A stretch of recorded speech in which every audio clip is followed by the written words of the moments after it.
very good morning to all of you. I'm extremely pleased that Professor Tim Dunn is chairing this session, because what I'm presenting has something to do with his area of work as well. We are now commemorating, in a way celebrating, the 60th anniversary of Bandung Conference. One of the immediate things that comes to one's mind is about 60 years as a strange kind of age, where the youthful idealism of the conference, we think that it's somewhere either lost with age or lost with force of circumstances. It's in a way, an opportune moment as well to maturely take stock of things. What Edward Said called the late style. Late style is one can always look at things differently when you are not so much engaged with the politics of it by being part of it.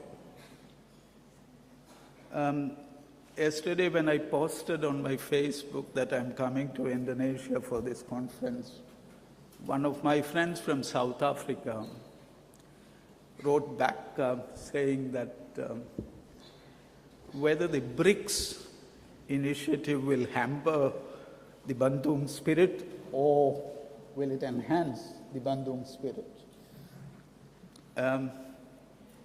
Difficult to say at one level, but another level, one is always struck by the emerging class factor in the Asian African nation states.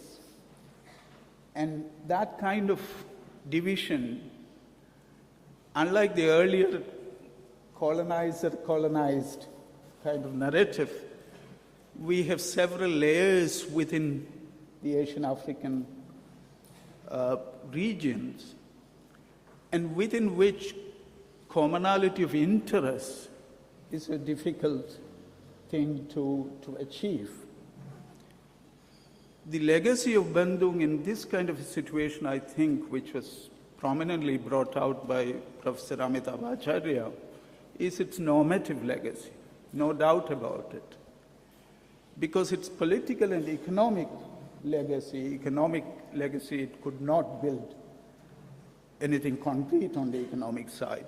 Its political legacy is very significant, but its continuing legacy is its normative legacy. But normative legacy with tremendous political content, which can inform us both within the practice of international politics and within the epistemological realm, within the practice of international relations as a discipline, because most of us are interested in that.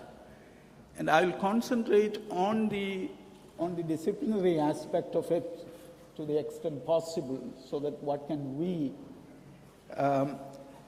ask now, the prominent questions that we can address now with respect to international relations as a discipline. Most often this international relations, that interspace, is not fully utilized, I think.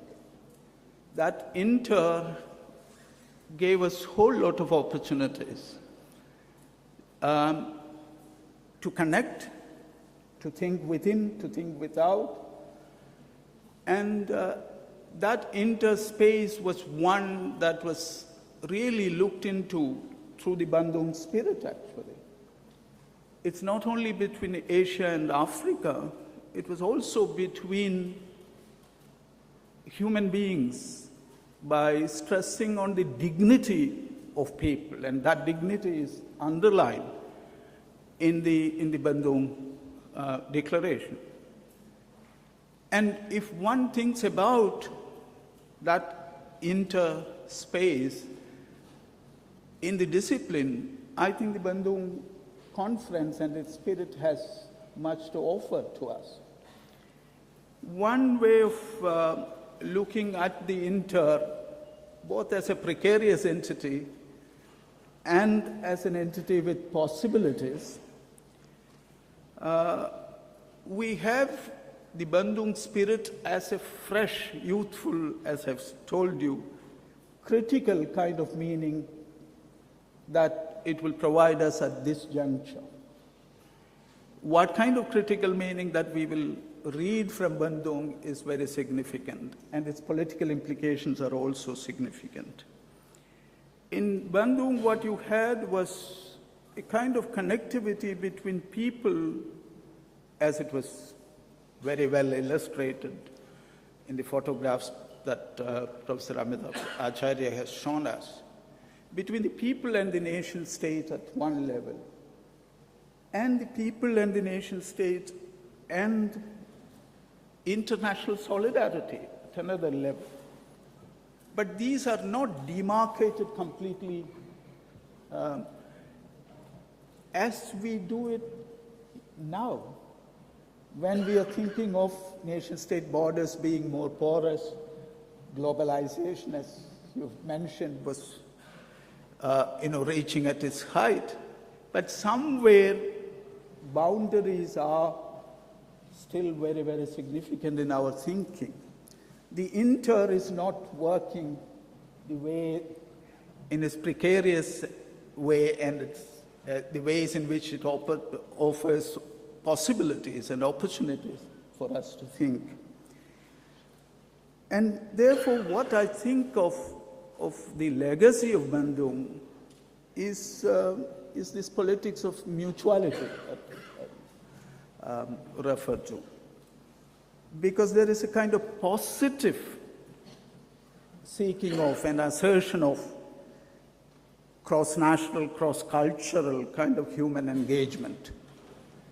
And that is very, very significant. And many of those normative realms were already explained, and I'll go to one or two things. In the political committee of Bandung Conference, Nehru's speech, he said that, I quote Nehru, "Honorable members laid great stress on moral force. It is with military force that we are dealing now, but I submit that moral force counts. And the moral force of Asia and Africa must, in spite of atomic and hydrogen bombs of Russia, the USA, and another country, count." How does moral force count in world politics? Its educational kind of possibilities are well known. It counts. Nehru said in the conference that he is not an anti-person, he is a positive person. It's not anti-something. The positive spirit was what was significant. And this was expressed by all the leaders of the conference, all the speakers there, in the sphere of culture, of human rights, of self-determination, of race. And the way it was expressed there was on the cultural matter. You have the assertion of Asian African cultures by stressing on the fact that they are based on universal foundations, the universality of cultures.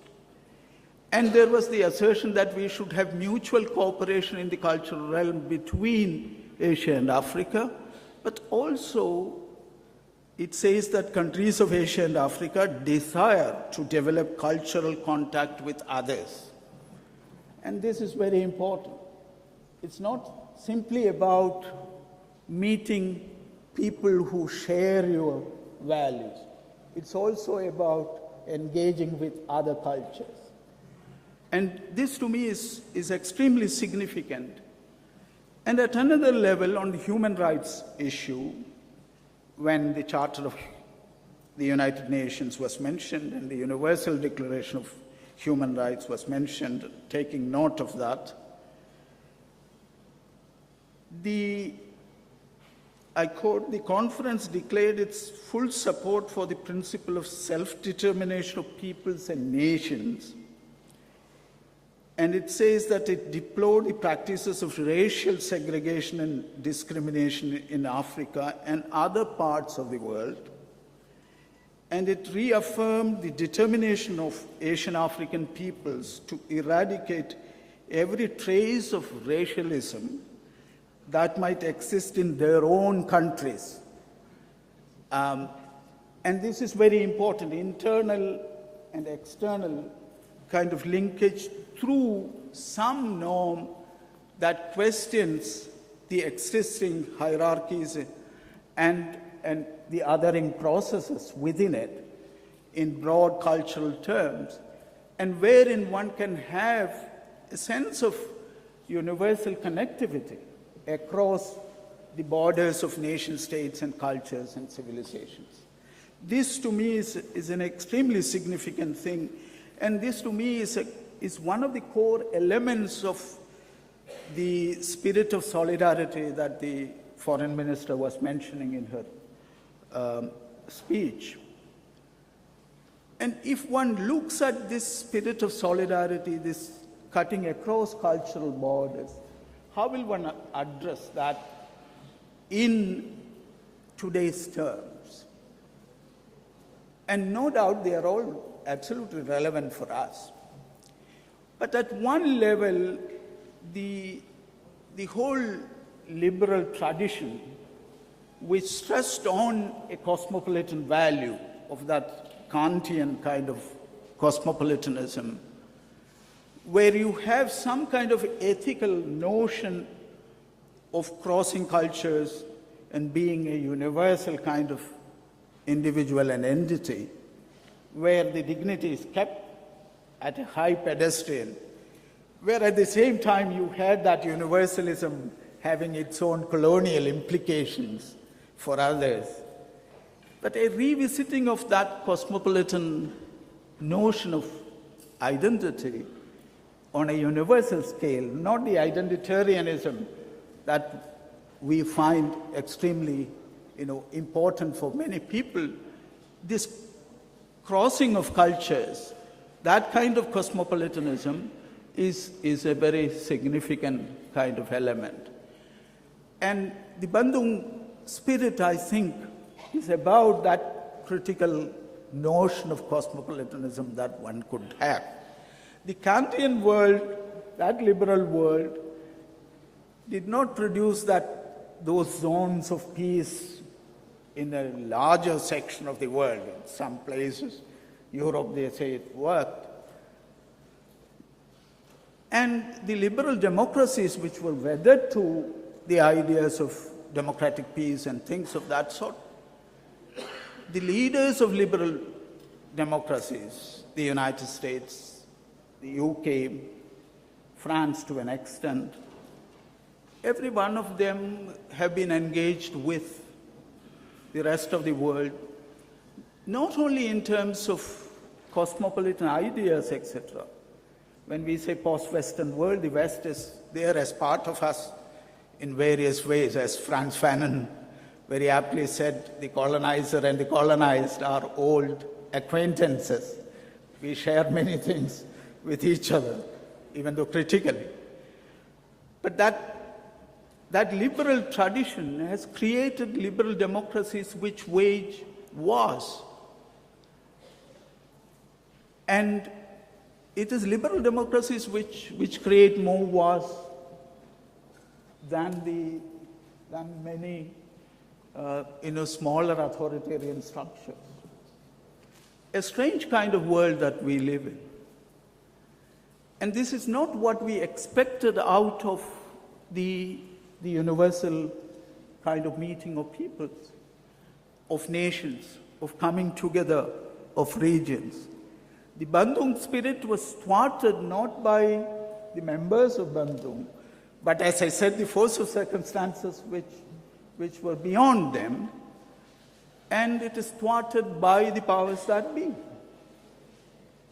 And therefore, looking back at that kind of cosmopolitanism requires very rigorous critical kind of insights. But I think it's important that a way of connecting and traversing through cultures and building those kinds of solidarities are very significant, and that is one way to revisit the spirit of Bandung. The other way is to, and which is a corollary to it, is the critical traditions that we have in our own midst, in the Asian African cultures, in the critical kind of ideas that we have. And, people like Edward Said is known for everybody for post-colonialism, for asserting a very significant critique of the colonial discourse, as we all know. He is lesser known in our part of the world for his assertion of humanism. Humanism, for many people, seems to be extremely universal colonizing kind of thing. But for him, it was a way of, once you have critiqued the colonial discourses, Orientalisms of the kind that you had, then it's a process of connecting. So it is not simply about diverse identities just scattered around, without any humanity joining them together, engaging them in any meaningful exercises. And to me, the spirit of Bandung is to have that spirit of the critiquing is done very well in the documents of the Bandung. But this reconnecting is where I think we have failed. And we have to look at that in a much more meaningful manner, where the kind of connections that we could make include a humanism which Said talks about is not the contextual, as he says, free-floating, notion of identity of the humans. His universalism is a critical one that comes after critiquing the colonial character of the way we connect each other traditionally, and Bandung emerged through that. And humanism as a kind of critical practice of making connections between human beings across boundaries. And whether we can do that, for doing that, some of these hierarchies within Asia and Africa, in the political and economic sense, can be, helping the process at one level, but can be hampering the process as well at another. Because the way market forces have become so dominant, you could see that the hegemonic norm have created a situation where atomization of the individual and this disconnect between the economy and politics, that has become so prominent. And therefore, gelling people together across this atomization, across national boundaries, through different cultures and civilizations, is a big task. What gels us together? And I should submit that that's a concern towards questions of justice, which is a political question, which is a critical normative function that one has to do within the discipline and looking at the wider outer world, so that we could have some value that is created through scholarship, through engagement, where one could really revisit the spirit of Bandung. And I think that this way of looking at things may not offer anything immediately. And for many people, the Bandung Conference, as Professor Amitabh Acharya has already mentioned, did not achieve anything concrete at certain levels. But why are we speaking about it at this juncture? Because we are speaking about it because it's very, very relevant for us. Because our own isolations into cultural and national molds will not create more meaning to the lives of people. And market can offer a certain level of achievement at the physical growth of people. But what connects and what gives meanings to people to connect, to have a meaningful life is to have, not only to have dignity, as was mentioned earlier, but also a way of self-reliant connectivity with cultures outside and linking people together. And I hope that spirit of Bandung would be held high, and that will give us some hope in future. Thank you very much.